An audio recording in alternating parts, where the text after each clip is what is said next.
Welcome to our next episode of Histology of the Rich and Famous. Today's histology will be on the digestive system. So, I want to start out with histology of the salivary glands. There are actually 3 salivary glands. There is a parotid salivary gland, a sublingual salivary gland, and a submandibular salivary gland. Now, the nice thing about, and they have 2 types of cells.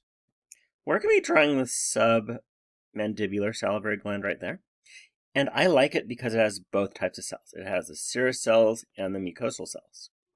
To identify the parotid gland, it is going to be all serous cells, and then the sublingual gland is all the mucous cells. So, the serous cells are arranged in these structures called acini. And these acini look like raspberries. So here's the acini, and it's supposed to look like a raspberry, like so. I have no idea how my pen just turned from blue to gray, by the way. So, we're going to draw the submandibular gland just because it has both these acini with the serous cells and the mucous cells. With my pink pen, and draw some serous acini.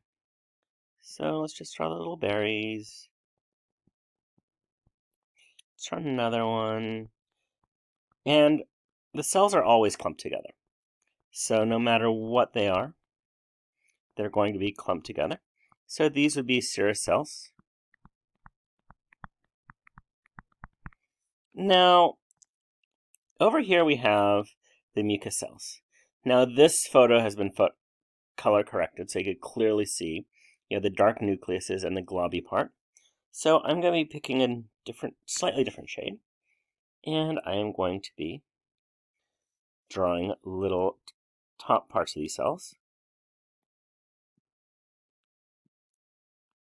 And these are technically put in something called a mucous acini. I don't think they look very berry-like, so I never like calling them mucous acini. And now let's just take the black and draw the rest of our cells.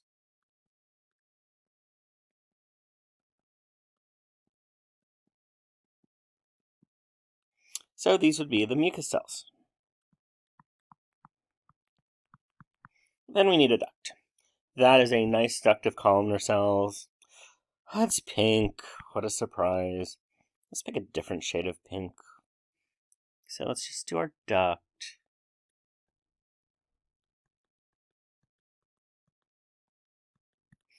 And there we have a salivary gland. I should probably do some more acini. Either have a giant pink donut or I have a salivary gland. Now another structure you sometimes see is these adipocytes in them as well. Those would just be larger, emptier looking cells. So let's just draw an adipocyte right there. And ta-da, it now does not look like a donut. Other 2 salivary glands. Here we have the parotid gland. And I'd want you to be able to recognize this because you only have the serous cells in acini. Now here we have the sublingual gland. I want you to recognize it because we only see the mucous cells. So the digestive tract has this arrangement. We have a mucosal layer, a lamina propria underneath it. Then we have a submucosal layer. Wow, this sounds like the digestive system. The respiratory system. Mucosal layer, submucosal layer. And then we have a muscularis. That is not in the respiratory system. The muscularis for the digestive system is always going to have a circular layer that is closer to the mucosal and a longitudinal layer that is further away from the mucosal.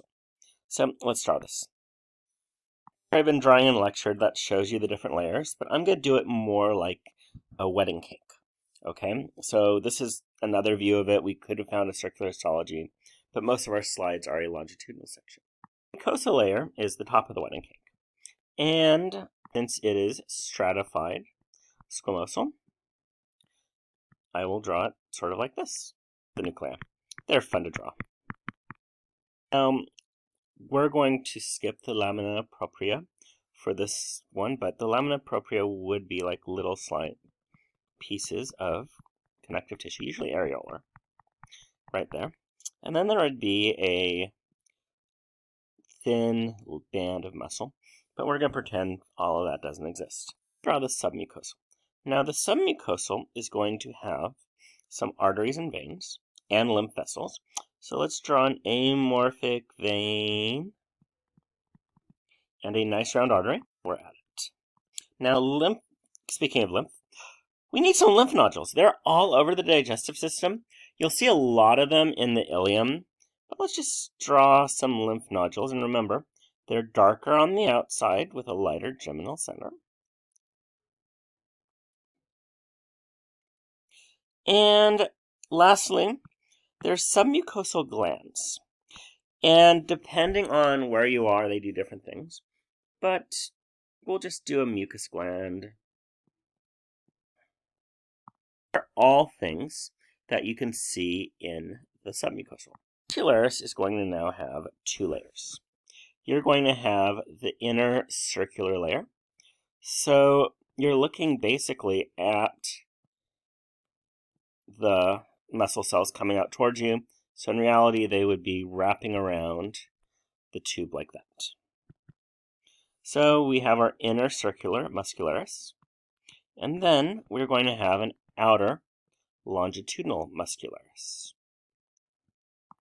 The outside is going to be wrapped in an adventita or a serous layer.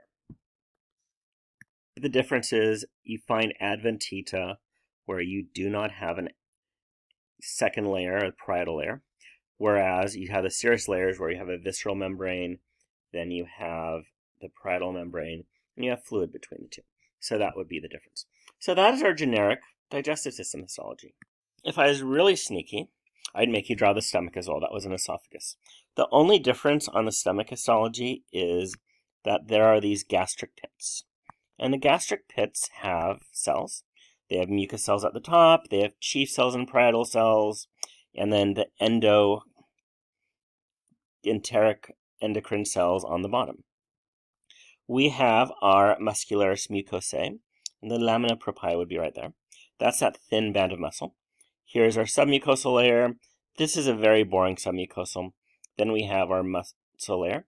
The stomach has an extra layer. What I want to do is get to the small intestine. This is our generic small intestine. We have our villi right here. So that's one difference. I didn't write villi. This is an esophagus. There's no villi. But over here we have villi. We then have our submucosal layer right there. So this would be our submucosal layer. And we have a nice, beautiful lymph nodule. That's our Peyer's patch.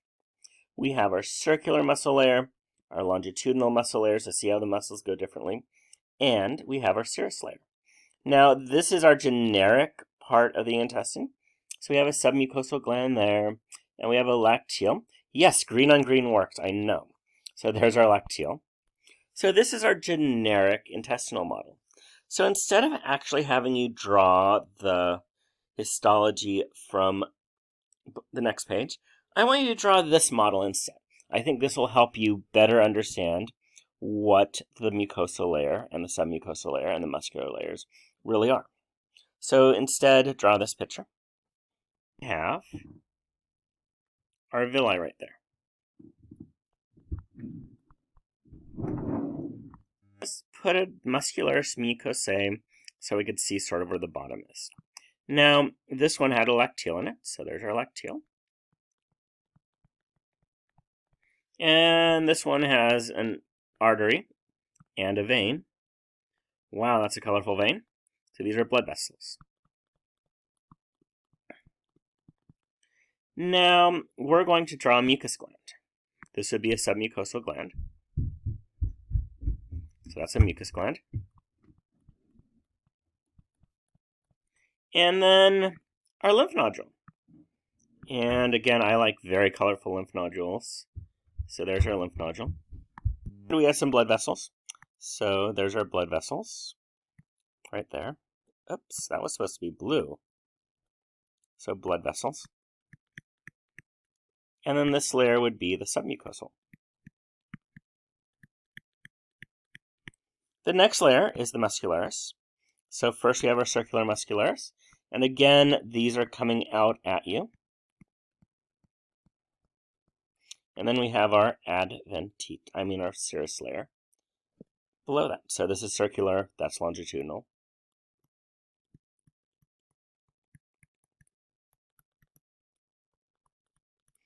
And then we have our serous. Now, if we actually looked at the histology slides, we would see that the different parts of the intestines look different. I know this is a duodenal because I don't really have villi. These are nice, beautiful villi over here. I'm sure lots of Italians want to move in there. Over here, we have the circular folds, but not really the villi.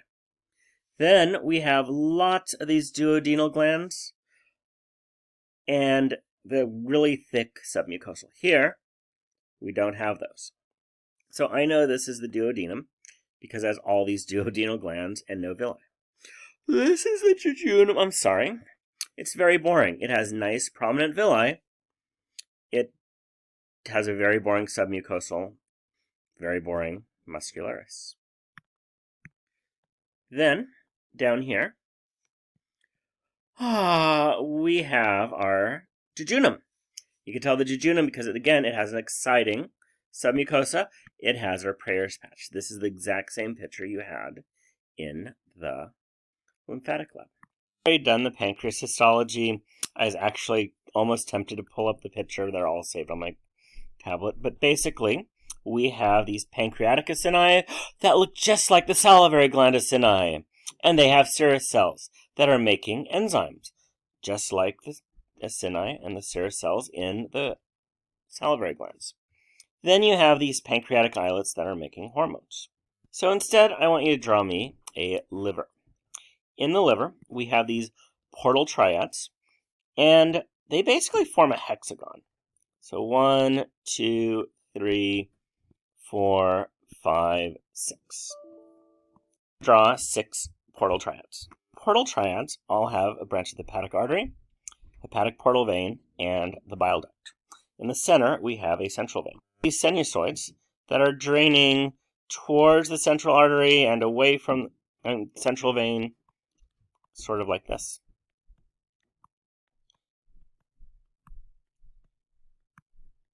So that's the liver.